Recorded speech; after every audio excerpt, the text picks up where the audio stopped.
Futuro Regional, ahora con una nota al diputado nacional Axel Kicillof. ¿Qué tal, Axel? Muchas gracias por estar con nosotros. No, por favor. Y también a nuestro amigo, al diputado nacional Marcos Clery. Muchas gracias, Marcos, por traer este invitado de lujo al programa. Pero muchísimas gracias a vos, pero vino solo. Tenía muchísimas ganas de venir a Rosario y llegó anoche y ahora también está presente acá. Bueno, sé que anoche estuvo en un club muy popular de la ciudad de Rosario, si no me equivoco, Unidad y Tizón, Sí, con que muchísima cumpleaños. gente, claro, cumpleaños del club y con muchísima gente, así que bueno, ¿cómo lo trató Rosario?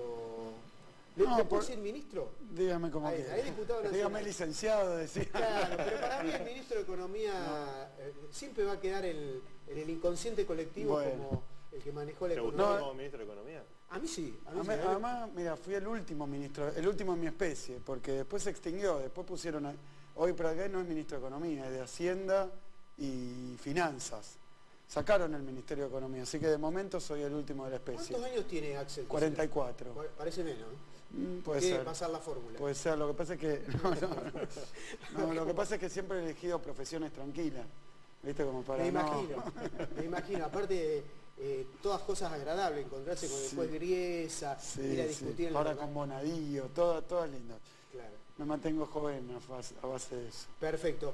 ¿Y cómo lo eligió Cristina para manejar la economía argentina? No, yo creo que fueron etapas. Yo la verdad que trabajé primero en aerolíneas con Mariano Recalde, fui el gerente financiero y después subgerente general, eso de 2009 a 2011.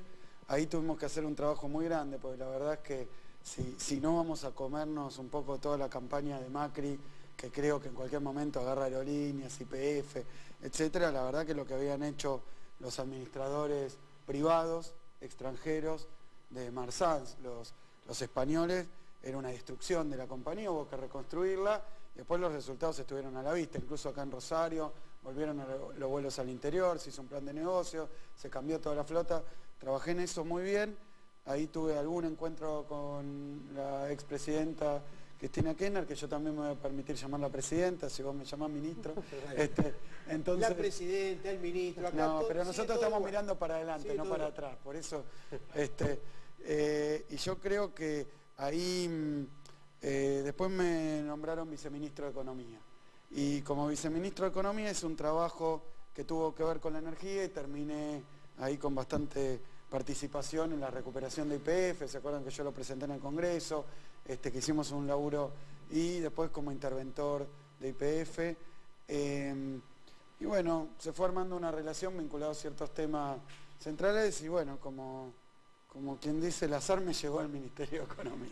Recién lo que quiso decir es que Cristina vuelve en el 2019 como presidenta y usted como ministro de Economía. De ninguna manera, simplemente... La presidenta, el ministro, como que no cambió nada. Hay algunos compañeros que lo han ya pedido, pero la verdad que yo creo que lo que hay que concentrarse hoy no es tanto en la elección que viene o en esos temas, sino cómo hacemos para que el gobierno de Macri, que avanzó con un montón de medidas de política económica que son diametralmente opuestas, 180 grados, con la filosofía que nosotros teníamos y con los resultados que teníamos. ¿Cómo hacer? Yo veía que el programa habla de la cuestión regional, me junté con algunos compañeros y algunos que se acercaron también a hablarme de la situación de Baigorria, 239 viviendas del Procrear, terminadas, no se la dieron a los propietarios porque le querrán cobrar esas tasas de interés locas vinculadas a inflación con las que quieren dar los créditos hipotecarios. En Pérez, 150 retiros voluntarios en los talleres ferroviarios, en San Lorenzo, Arcín Cerrada, en Rosario, Bambi con suspensión. Es decir, donde uno mira y donde uno toca, las políticas económicas de Macri están generando daño. Y después toda esta cuestión de las economías regionales, vemos que la lechería está 10 veces peor que lo que estaba con nosotros, porque le han mantenido una ayuda que ni siquiera se la pagan, y además, más allá de la devaluación y de la quita de retenciones, han pinchado el mercado interno, que creo que es lo que nos toca a nosotros, pero también a los empresarios, a los productores. Ahora, ¿hay algo de herencia del kirchnerismo en toda esta crisis económica o es producto solamente de... porque Macri hace 5 meses que gobierna, pero esto... Sí, pero él y su grupo hace política en la Argentina hace años. Mira, si te recuerdo, el que parece ser el cerebro, digamos, del macrismo en economía de siempre, no los que nombró en la campaña, Melconian, Sturzenegger, Melconian fue el candidato a ministro de Economía con Menem en 2003. El plan de ajuste, volver al Fondo Monetario, endeudar la Argentina, abrir la economía, liquidar buena parte de la industria nacional porque piensan que es ineficiente, achicar el Estado. Melconian lo quiso hacer y lo hizo, cuando estuvo lo hizo. Sturzenegger, megacanje, acompañó a Cavallo. Y bueno, esos son los economistas. Ahora pueden decir que llegaron al gobierno, en campaña decían que no iban a ajustar, que no iban a devaluar, que no iban a subir la luz, el gas, el tarifazo, que no iban a abrir la economía, que no iban a endeudar al país. Bueno, Pinedo decía, ¿cómo va a negociar Macri con los buitres? A Pinedo, y lo digo porque dijo, ¿cómo va a negociar Macri con los buitres? Igual que Kicillof. Fueron, le pagaron a los buitres cualquier cosa. Me parece que esta era la política económica que cierto sector de la Argentina quiso aplicar siempre, de 2003 hasta ahora. Ahora, le hago esta pregunta. Si no se arreglaba con ese 7% con los fondos buitres, ¿no corría riesgo de caerse el otro 93% que había bien arreglado el kirchnerismo? Puede ser. O sea, ¿no era una salida obligada? O sea, ¿se arreglaba porque se caía todo el otro acuerdo? Pero es que en eso yo estoy de acuerdo, porque yo fui a negociar con los buitres. Ahora, lo que no podía hacer el gobierno Macri es pagarle 10 veces más que a todos los demás y llamarlo eso un arreglo. ¿Por qué usted no lo pudo arreglar a ese 7? Porque no quise pagar cualquier cosa. De la misma manera, mira, firmar un papelito no es hacer una negociación. Y firmó lo que le puso Singer adelante, que eso es lo que discutíamos en el Congreso. No es una solución, porque además nosotros decíamos, pagar muchísimo más puede hacer que el 93% con el que ya habíamos arreglado reclame lo mismo. Mira, Dios quiera que eso no pase. ¿Pero y la cuota, la cláusula Rufo? No, bueno, es que justamente ya empezaron a hacer juicio algunos acreedores que eran del 93% pidiendo lo mismo que Singer. O sea que esta historia no la solucionaron. Probablemente se no está solucionado, esto va a traer... Mirá si no la tasa de interés. Decían, con esto tendríamos que tener la tasa de interés de Bolivia, qué sé yo, 5%, de Uruguay, 3%. Y cuando salen a endeudarse ahora, creo que esta provincia está pensando salir a endeudarse por el 8%. O sea que el tema no se arregló y yo creo que fue por el apuro y la ansiedad de pagar cualquier cosa a los acreedores internacionales, porque esto no fue solo pagarle a los buitres, fue tomar 16.000 millones de dólares de deuda para pagarle con una parte de eso a los buitres a una tasa que está a 75 centavos, 0,75 de la que pagamos nosotros en el peor momento del lío con los buitres. O sea que yo digo que había que arreglar las cosas con los buitres, pero esto no es arreglarlas. ¿Le sirve a la Argentina haber salido del default? Bueno, ese es el otro tema. Yo creo que justamente como se arregló a los apurones, todo el mundo está viendo cómo reaccionan los diferentes acreedores y todavía nadie está seguro de lo que ha pasado. Es decir, tenemos un riesgo legal, que es lo que marcamos en el Congreso. De nuevo digo, yo no quiero que esto pase, porque si pasa la deuda se nos va a 500.000 millones de dólares más. No quiero que pase, pero lo expresan las tasas de interés. Cuando nos prestaron para pagarle a los buitres, nos prestaron a 7,75. Cuando yo tomo deuda, legislación argentina, no legislación Nueva York, y sin pagarle a los buitres, 8,75. Por un punto de interés tuvimos que pagar 16.000 millones de dólares. La verdad que no es negocio. Está bien, pero digo, ¿le sirve a la Argentina haber salido del default? ¿Esto puede traer que capitales ingresen o cómo lo ve usted? No, yo creo que a nosotros también nos prestaban plata. No veo que esta salida del default haya sido lo que dicen que es. Yo creo que lo que está pasando ahora con los acreedores internacionales es que ven que el programa económico de Macri, y la verdad, hasta ahora, porque yo no quiero ponerme catastrofista ni pesimista, hasta ahora no cierra. Y entonces no le prestan porque no hay mercado interno. Si vos no tenés plata porque te sube la tasa de interés cuando querés sacar algo a crédito, te cae el salario porque te suben los servicios, porque te devaluaron y el changuito está más caro. Y bueno, en Argentina, ¿quién va a invertir si no se puede vender? Entonces yo creo que es más de la política económica que está aplicando Macri, que la cuestión de los buitres había que resolverla, no así. Y un poco esto explica, porque cuando yo discutí con Paul Singer... O sea, había que salir, pero no pagar tan caro. Ahora el tema de... No, pero cuando yo discutí con Paul Singer, el tipo parecía estar diciendo, yo no voy a pagarte, no voy a arreglar con vos, que querés hacer un acuerdo justo para la Argentina, si probablemente venga otro, que era Macri, que ya me dijo que me iba a pagar lo que yo estoy pidiendo. Le hago una pregunta, el cepo, haber salido del cepo.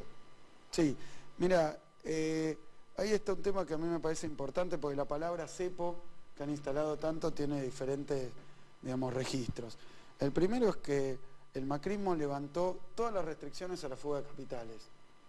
Eso se engloba dentro de Le Saco el Cepo, que lo habían presentado como que vos no podías comprar $200.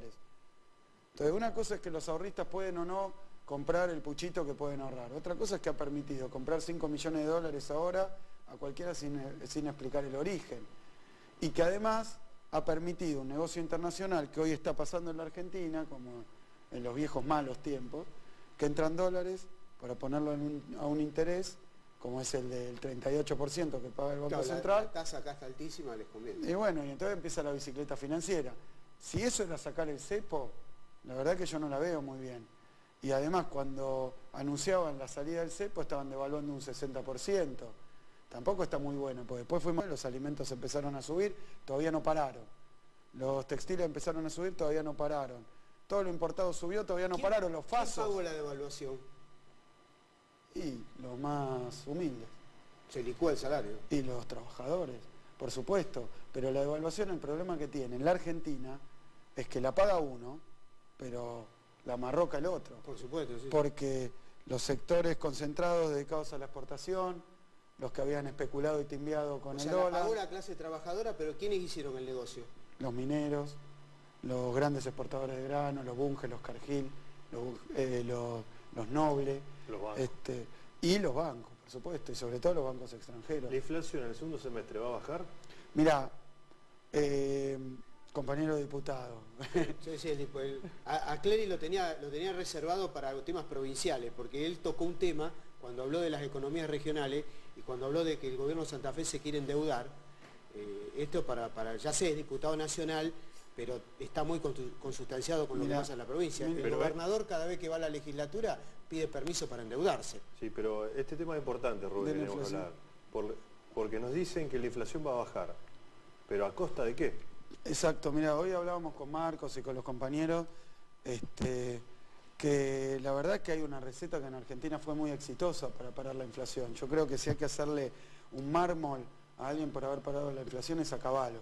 Porque ¿qué hizo? Abrió la economía, abrió las importaciones, eso hace que la inflación no pueda moverse siempre y cuando se tenga más o menos agarrado el dólar, porque los productos vienen de afuera, el precio de afuera, y después por otro lado generó una recesión, congeló un desempleo, congeló el mercado interno, enfrió la economía. Entonces yo lo que digo es que si el macrismo no puede decirnos que el segundo semestre va a ser muy bueno porque va a parar la inflación, cuando el problema que estamos teniendo los argentinos es que la inflación que ya hubo superó el salario.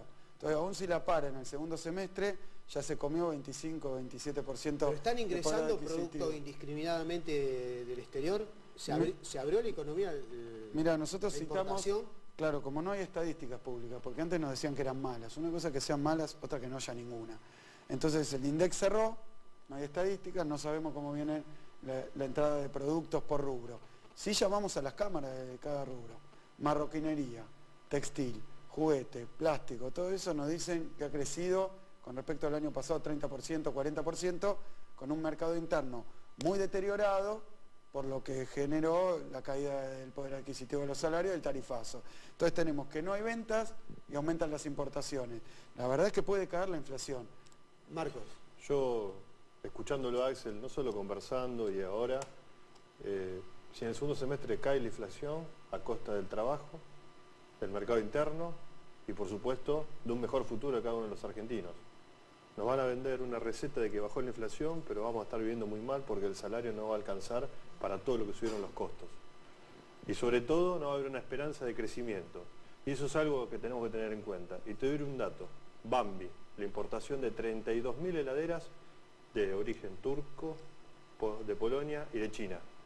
Y las 32.000 heladeras que van a traer 5 importadores reemplazan las 35.000 que produjo Bambi en todo 2015. Por eso tiene que suspender trabajadores. La recesión Cada bien importado es un desempleo de un argentino y sobre todo ese desempleo hace que haya menos dinero en el mercado interno. Si hay menos dinero en el mercado interno no hay un proyecto de país. Por eso Axel fue el último ministro de Economía que pensó en un proyecto de país integrador y tenemos que seguir mirando para adelante y mirar para adelante y dar estas respuestas concretas y conversar con cada una de las personas. Una pregunta política. ¿Por qué perdió el kirchnerismo? Sí, mira, las respuestas tienen diferentes niveles. A mí me parece que... No, nosotros consideramos que fue una derrota además doblemente dolorosa porque perdimos por un puntito. Si hubiéramos perdido por 20 hubiera sido tremendo, pero la verdad que uno no se hubiera quedado con esa sensación de que nos faltó algo, que efectivamente cosas nos faltaron, nos habremos equivocado. La verdad que hay muchísimo para decir autocrítico de qué podríamos haber hecho, pero también hay que tener en cuenta que es algo que está pasando en la región, que tiene que ver con una crisis internacional y que tiene que ver con determinadas políticas para el continente que están buscando de nuevo el libre comercio, que están buscando de nuevo volver a Argentina, el patio trasero de algunas potencias, que cuando fuimos patio trasero y relaciones carnales, bueno, quedamos como quedamos. A mí me da la impresión que eso no se puede quitar del mapa, obviamente uno no quiere ni echarle la culpa a Durán Barba, ni a Macri, ni a las mentiras de Macri en campaña. Macri hizo una campaña que era una anguila, no se le podía preguntar qué vas a hacer con el dólar, qué vas a hacer con las tarifas, qué vas a hacer con las Macri empresas. En la campaña prometió que no iba a devaluar, ¿qué más prometió? Que no iba a haber tarifazo, que no iba a haber apertura, que no iba a haber despidos, que iba a sostener nuestros planes, que iba a sostener el plan satelital, ya está suspendido el ARSAT 3, ya está cerrado Tecnópolis. La verdad que ha mentido alevosamente. Rompió el contrato con los votantes, porque es una estafa, los engañó. Y bueno, bien no le va a ir entonces. Y nosotros tuvimos que haber hecho, que eso lo hizo muy bien Axel, mucho más promoción industrial, mucho más desarrollo industrial, llevar adelante nuestro programa de infraestructura más federal y a más largo plazo. Por supuesto, para eso nos presentábamos a elecciones y lo veníamos conversando. ¿Qué pasó? Que lo procesaron a usted y a Cristina por el dólar a futuro. Sí, mira, yo digo que esto no es un procesamiento, sino un encubrimiento. Porque cuando empieza, es decir, está tapando algo. ¿Qué está tapando Bonadío? Bonadío está tapando que cuando empezó esta investigación quiso catalogarla como de corrupción. Que Cristina, el presidente del Banco Central, yo le habíamos vendido dólares futuros baratos a nuestros amigos, a nuestro grupo del barrio, digamos, a los del club. Y empezó pidiendo la lista, las pedía por todos lados, se la dieron y se encontró a todos los funcionarios de Macri. Entonces tuvo un problema porque tuvo que cambiar el eje de la investigación, ya no podía volver atrás, lo que tendría que haber dicho, bueno muchachos, me equivoqué, o procesar a los que compraron dólar futuro que después aparecían unos meses después siendo los que devaluaban y siendo los que definían cuánto se pagaba por el dólar futuro. Esa es otra causa que se está investigando. O sea, se tapó una olla, que no es la de Bonadío. Bonadío nos terminó acusando a nosotros como si fuéramos los 7 locos de Roberto Arlt, que queríamos dinamitar el mundo, no sé qué cosa, dice que queríamos empiojarle al gobierno que viene. Que recuerde Bonadío que perdimos por un punto, podríamos estar nosotros hoy en el gobierno, con lo cual era una locura porque nos estábamos perjudicando a nosotros mismos. Claro que si ganaba Scioli, el dólar no estaría 15, la inflación no estaría 26, el desempleo no sería de 100.000 tipos, porque las políticas económicas del Frente para la Victoria cuidan a la gente, no a las corporaciones. Y el ministro de Economía sería otro. Y tal vez sería. ¿Tú ibas a ser diputado No, nacional? yo iba a ser diputado nacional, ¿sí? Iba a ser Bataki, ministra de Economía, y siempre cuando hemos colaborado adentro, obviamente que no todos pensamos exactamente igual, por eso somos un frente y por eso el peronismo es un movimiento que tiene diferentes versiones y una gran amplitud. Nosotros hoy estamos viendo cómo hacemos, no tanto para volver a ganar las elecciones con qué candidato, sino más bien cómo hacemos para defender los derechos que durante 12 años le pudimos dar, no todos los que pretendíamos, no todos los éxitos que buscábamos, con todos los errores, pero derechos que la gente tenía. Nadie pensaba, mira, el año pasado nadie pensaba que iba a estar este año con miedo a perder el laburo. Y eso fue 12 años seguidos. Mira que haya vuelto el desempleo y el miedo al desempleo en la Argentina es una de las cosas más tristes que podía hacer el gobierno de Macri. Le puede echar la culpa a Antonia, a mí, al que quiera, pero es su responsabilidad tomar la medida de política económica que tenga que tomar para que la gente no sienta esta inseguridad, que tiene que casi del mismo voltaje que la inseguridad que tiene que ver con andar por la calle y que no te... Te quedó corto el programa. Le agradezco a Rubén Milito, como siempre, le agradezco a la gente del canal, a Alejandro Chifarelli, que hizo posible que podamos tener esta nota para pasarla mañana en el programa. Le agradezco a Marcos Clery, que siempre hizo muy buena campaña para Scioli. La verdad que tengo que reconocer que militó muy bien. Para el proyecto. Para el proyecto, por supuesto. Perdieron por un puntito, como dijo. Le agradezco acá ganamos, ¿eh? Sí, acá en Santa Fe se ganó. Le agradezco a Axel que haya venido al programa. Bueno, muchas muchísimas gracias. Muchísimas gracias. Suerte. Bueno, igualmente. Éxito. Vamos a la pausa.